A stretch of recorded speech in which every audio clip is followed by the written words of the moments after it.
en España comenzó en los mayores de 80 años y la primera persona vacunada que ha sido recordada en esta comisión tenía 96 años cuando recibió la primera dosis. Una persona no representada en los ensayos clínicos sobre las vacunas. Cuarta consideración. Los ensayos clínicos de medicamentos y vacunas son diseñados, realizados e interpretados por la compañía promotora. El control de calidad de los datos recogidos también corre a cuenta del promotor. Y el control de la gestión de datos por las administraciones públicas se basa en inspecciones, que son solamente muy ocasionales. Recientemente el British Medical Journal describió irregularidades en el ensayo de Pfizer conocidas como el Pfizer Gate. El fraude es habitual, a menudo y sobre todo en la catalogación y archivo de los acontecimientos adversos. Les contaré ahora un ejemplo que estoy autorizado a contarles. El equipo RxISC, como RISC en inglés, riesgo con una X de prescripción médica, se autodescribe como un grupo de expertos médicos de alto nivel de reputación internacional en la detección precoz de efectos adversos de medicamentos y en la mitigación de sus riesgos, farmacovigilancia y atención de pacientes. Fue constituido en 2012 y dirigido por el profesor David Healy de la Universidad McMaster de Canadá. En colaboración con XRISC, decía, hemos entrevistado y revisado hasta ahora la historia clínica de 3 participantes en ensayos clínicos, uno en el de Pfizer adultos, otro en el de Pfizer pediatría y uno en el de adultos de AstraZeneca, que han padecido de efectos adversos graves incapacitantes y que han sido literalmente desaparecidos, y uso la palabra que me recordó porque una de estas víctimas es argentina, de los informes de estos ensayos. Puedo decir que no es cierto que no se registraran acontecimientos adversos graves en los ensayos clínicos, que no se registraran. Ocurrieron, pero no fueron registrados, que es diferente. Comenzamos a tener constancia de que algunos problemas fueron escondidos debajo de la alfombra. Estos casos serán públicos dentro de unas semanas en la web de RISC, con nombres y apellidos de los pacientes y de los médicos que han revisado la historia, no con datos anónimos, para aumentar la credibilidad de los casos. Quinta consideración. En las publicaciones de los ensayos clínicos, entre ellos los de las vacunas de RNA, se ofrecen solo datos muy generales y de forma agrupada. Además del fraude, también es habitual la presentación tendenciosa de los resultados. Por ejemplo, tendenciosidad que consiste en expresar la eficacia en términos relativos y no absolutos. En el ensayo de Pfizer, por ejemplo, se registraron 162 casos de COVID-19 en el grupo placebo, comparado con 8 en el grupo vacunado, lo que supone una diferencia en términos relativos del 95%. 8 es un 5% de 160. No obstante, la realidad fue que la incidencia de PCR positiva para COVID, ni tan solo enfermedad clínica, solo PCR positiva, había sido de menos de 1% en el grupo placebo, comparado con 0,04% en el grupo vacunado, una diferencia de menos de 0,9% en términos absolutos, menos de un 1%. O tendenciosidad también consistente en ocultar determinados resultados en el artículo publicado. Por ejemplo, en los ensayos clínicos con la vacuna de Pfizer y de Moderna, en el de Pfizer, se registraron 14 muertos en el grupo placebo y 15 en el grupo vacunado. No me he equivocado, una muerte más en el grupo vacunado que en el grupo placebo. En el ensayo de Moderna se registró el mismo número de muertes, 14 en cada grupo. No, señorías, los ensayos clínicos no han demostrado que las vacunas salven vidas. Quizás se habrá visto en otros estudios una tendencia a disminuir las hospitalizaciones, pero no hay lo que se llama una evidencia en términos oficiales de esta medicina mercantil que vivimos de que las vacunas salven vidas. El número de fallecimientos registrados en cada grupo de estos ensayos en los artículos publicados no fue ni tan solo mencionado en los artículos principales, si solo se podía encontrar después de revisar el material, decenas de páginas del material suplementario que se cuelga en la web.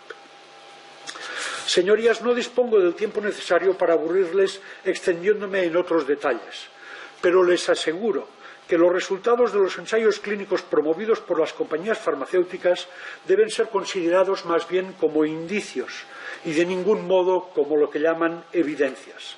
Según, una vez más, el diccionario de la Real Academia de la Lengua, es evidente lo que es cierto, claro, patente y sin la menor duda. Triste ironía que expertos y dirigentes de instituciones sanitarias sigan insistiendo en la palabra evidencias ante una enfermedad nueva y, por tanto, poco conocida, imprevisible en su evolución epidémica y en las secuelas que va a dejar. Las llamadas evidencias sobre las vacunas no tenían nada de cierto, nada de claro y sí, muchas patentes de la definición de lo que es evidente. Sexta consideración. En cualquier caso, con fraude o sin él, con presentación tendenciosa de los resultados o no, los resultados obtenidos en cualquier ensayo clínico deben ser revisados en detalle por expertos en la materia, lo que requiere tiempo, sin duda, pero también, en primer lugar, transparencia. Y les voy a poner un ejemplo. Pfizer, por ejemplo, anunció que haría pública la totalidad de los resultados de su ensayo clínico principal sobre la vacuna en 2025. ¿Se lo pueden creer? Pues bien, parece que ni esta fecha era cierta.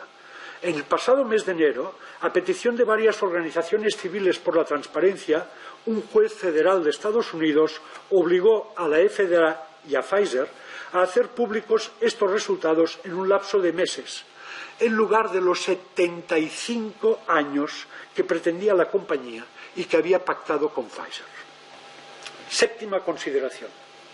Además de todo lo dicho, los resultados de los ensayos clínicos deben ser confirmados por la práctica, y esto requiere un muy cuidadoso seguimiento epidemiológico del experimento global de la vacunación contra la COVID-19. De ahí la necesidad de la farmacovigilancia, yo diría más, de una farmacovigilancia reforzada. Octava consideración.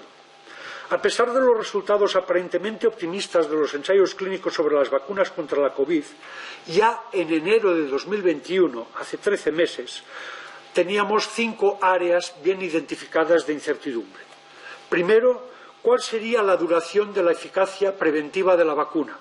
Y hemos podido comprobar que al cabo de 6 meses de la segunda dosis, la eficacia disminuye en un 20 a 30%.